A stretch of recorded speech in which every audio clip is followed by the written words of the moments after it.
le faire à titre personnel parce que du coup, je vous montrerai mon profil si ça vous intéresse pour vous montrer un peu à quoi ça ressemble. Mais déjà, ça donne un éclairage. Alors pour ceux qui ont un peu plus de bouteilles comme moi, ça donne un éclairage sur ce qui a marché, ce qui a pas marché et pourquoi, etc. dans ta vie passée. Ouais. Et sur quoi tu as envie de te recentrer. Voilà. Donc déjà, à titre personnel, on a tous entre 2 et 8 talents à peu près. Et on n'est pas meilleur quand on en a 8 que quand on en a 2. Sur les 20. Sur les 20, parce Ok. qu'évidemment, on est parfaitement incomplet, donc on peut pas avoir les 20. Mais donc, à titre individuel, on en a entre 2 et 8 à peu près. On a des kiffs ADNiques, c'est-à-dire vraiment des choses avec lesquelles on est arrivé sur Terre. Et puis, on a des kiffs qu'on a développés par l'expérience qui viennent compléter ça. Mais là où ça devient effectivement très intéressant, alors à titre individuel, c'est déjà super intéressant. Pourquoi? En termes d'application, tu vois, j'ai eu une jeune femme qui cherchait à créer sa boîte. Elle avait déjà le produit, l'idée, enfin, elle était sur les starting blocks. Mais il y avait un truc qui n'était pas hyper clair sur comment je l'aborde, ou justement quelle couleur je mets, qui je suis moi, qu'est-ce que je vais apporter de plus sur cette offre.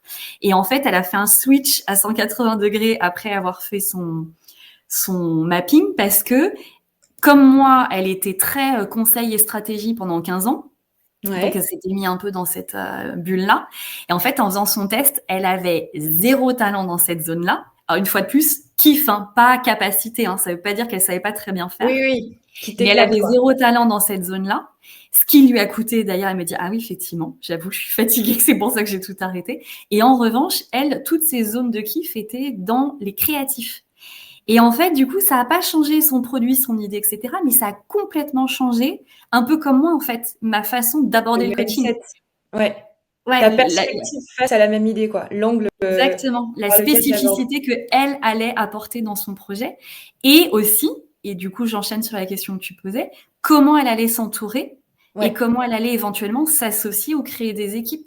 Parce que ce qui est génial, et d'ailleurs, dès que je travaille avec ma pen match, ils ont ce réflexe qui me fait rire, ils superposent tout de suite les mappings, parce que c'est ça l'idée, en fait, c'est que aussi, pour accompagner les équipes, l'idée, là, c'est de tendre vers les 20 pour être dans le potentiel de création de valeur de ton projet et de ton équipe. C'est de tendre vers les 20 et du coup, d'essayer de t'entourer des gens qui viennent compléter les choses qui pour toi te coûtent et qui pour eux sont des kiffs. Je connaissais pas. C'est incroyable. C'est Ah non, mais incroyable. voilà, j'espère qu'on entend à quel point je suis évidemment convaincue. Ah ouais, ça s'entend. Non, Ouais. non, mais ça s'entend et c'est génial. Et par rapport à ça, je le répète, posez vos questions dans le chat si vous en avez Oui, pour pardon, je Laurence suis pas par très rapport à ce qu'on est attentive. en train de dire. Comment? Je suis pas très attentive, pardon, mais du coup, bonjour à tout Non, le non. monde au passage, tous ceux que j'avais pas vus tout à l'heure. Salut Awa, coucou, Monique, du coup, Alexis. Ouais, on a des participants de plus en plus nombreux dans le chat via toutes les plateformes, les réseaux sociaux. Moi, je rebondis juste par rapport à ce que tu disais, donc le profil de cette personne. Toi, du coup, tu accompagnes des entrepreneurs à impact. Ouais. C'est quel type de profil justement qui viennent te voir? Et quand tu dis entrepreneur à impact, pareil, c'est quel type de projet, tu vois, qui lance et accompagner?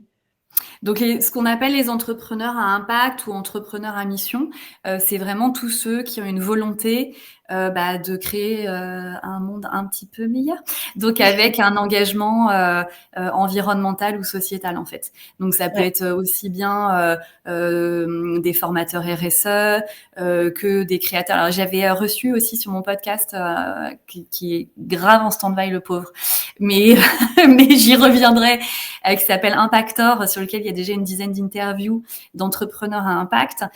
Tu vois, il y a par exemple la lessive Spring, qui est la première lessive Ok. éthique en emballage en carton que tu reçois dans ta boîte aux lettres, hein, donc sans Ouais. plastique, sans produits controversés, etc. Il y a quelqu'un qui avait créé aussi une société de recyclage pour les chewing-gums, les mégots de cigarettes, Ecomégo. Tu vois, voilà, Ok. c'est ce genre de profil. Après, ça joue pas sur leur profil Map and Match. Oui. C'est ce type d'engagement, mais après l'individu et ses zones de kiff. Tu vois là, par exemple, j'avais une personne qui réfléchissait, qui était entre deux, se dire est-ce que je reste dans ma boîte ou est-ce que je crée mon propre projet. On a Ouais. fait son mapping Et en fait, elle m'a dit, bah, tu viens de me faire gagner 5 ans, en fait, parce que elle, pareil, tous ses talents étaient dans la famille des initialiseurs, donc les créatifs, etc. Donc, pas hyper surprenant qu'elle ait un peu des idées tous les matins pour lancer des trucs, etc. et réinventer la roue. En revanche, il y avait personne chez les accomplisseurs.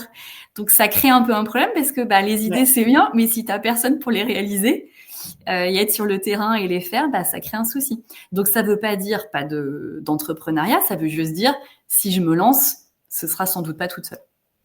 Ouais, c'est ça. Ok, très bien. Et donc ça fait partie, c'est un outil que toi tu utilises en accompagnement. Il y en a d'autres dont tu parlais.